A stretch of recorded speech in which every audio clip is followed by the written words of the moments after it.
what was the turning point for you on a physical side? And then, Thank of you. course, what the hardest decision you've had to take? I think for us,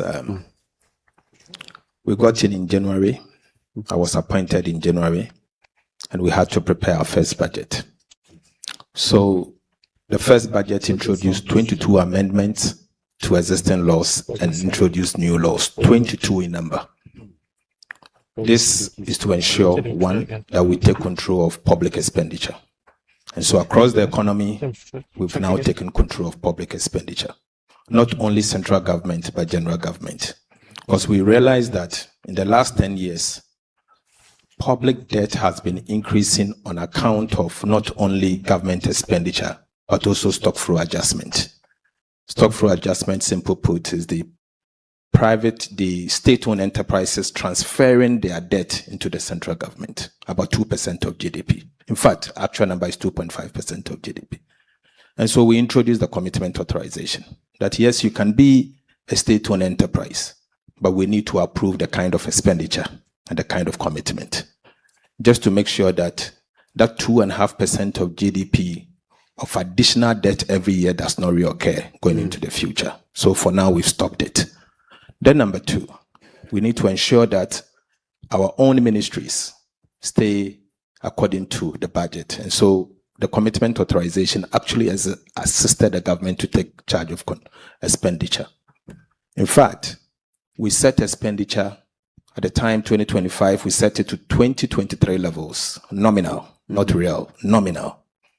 To that extent, we were able to reduce primary expenditure from 18.7% of GDP to 13.5% of GDP. 1 year. So you could see that expenditure cut in 1 year was in excess of 5%.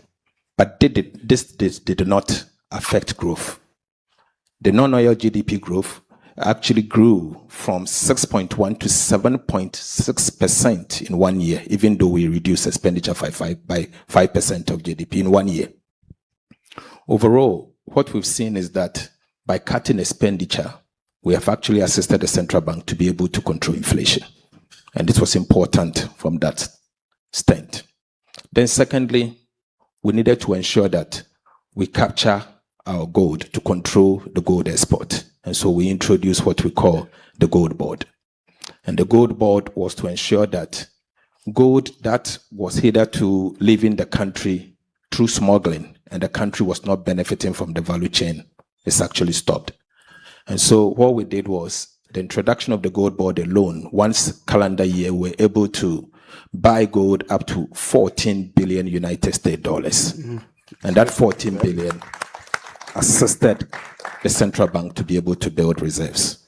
Today, the central bank has a very healthy reserve position.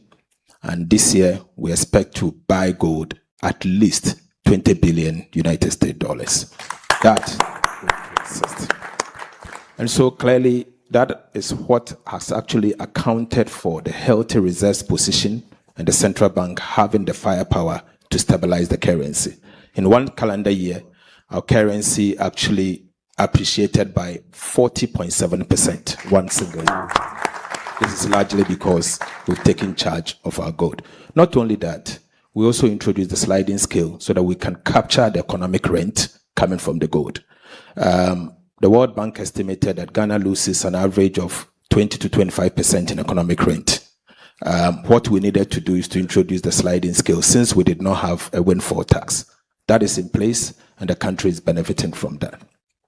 Again, it was important that we rationalize our taxes and to ensure that at the minimum, Ghana get the value of what we are supposed to get. In fact, it has been the most difficult one. Let me put it this way. First, we had identified some form of nuisance taxes that had to go. And it was the president's campaign promise. So as minister, first thing I need to do is such like e-levy and all. So yes, when the president asks me, are we able to remove it? I have to say yes. We'll remove them. But we'll have to make sure that we don't lose revenue for national development. So we remove all of this nuisance tax, betting tax, and all of that. At the same time, we needed to ensure that we grow revenue. 1 year, we've been able to move tax to GDP from 12.3% to now 13.2% and going to 14% of GDP this year. This is because we first decided to rationalize VAT. And so VAT was actually distorted, and we needed to remove the distortion because we noticed that our VAT, for example, had embedded in it sales tax at the same time VAT. It's never done anywhere in the world. So we needed to rationalize it and remove the sales tax element of it and introduce the VAT as it is. It is working well. Now we are about to introduce what we call electronic point of sale devices. We expect to implement it in July. And that, I believe, will be a game changer for VAT. I believe that that will increase our VAT by a minimum of 20%.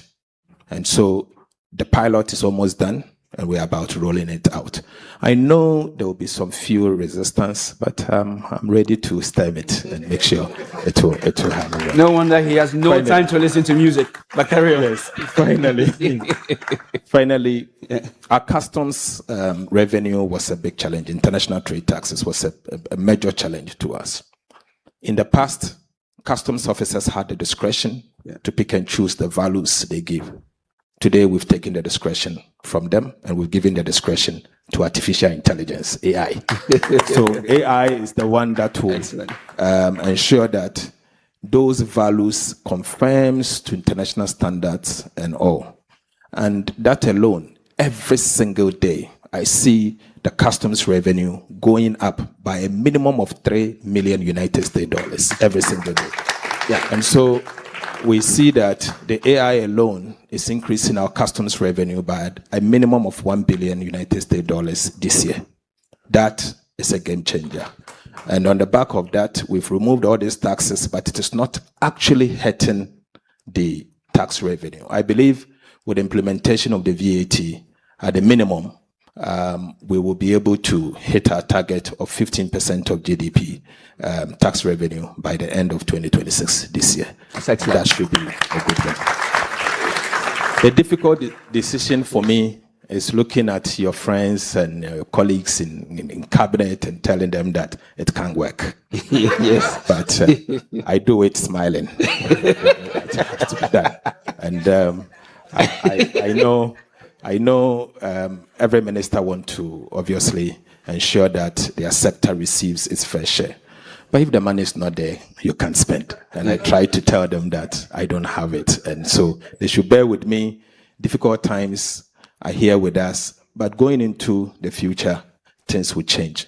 And always in every government, someone must be the one to take the hard decision. It shouldn't be the president. Yes. And I've pledged that I will be that person to take the hard decision. So he's definitely taking the hard decisions based on numbers. And they say numbers don't lie, people do.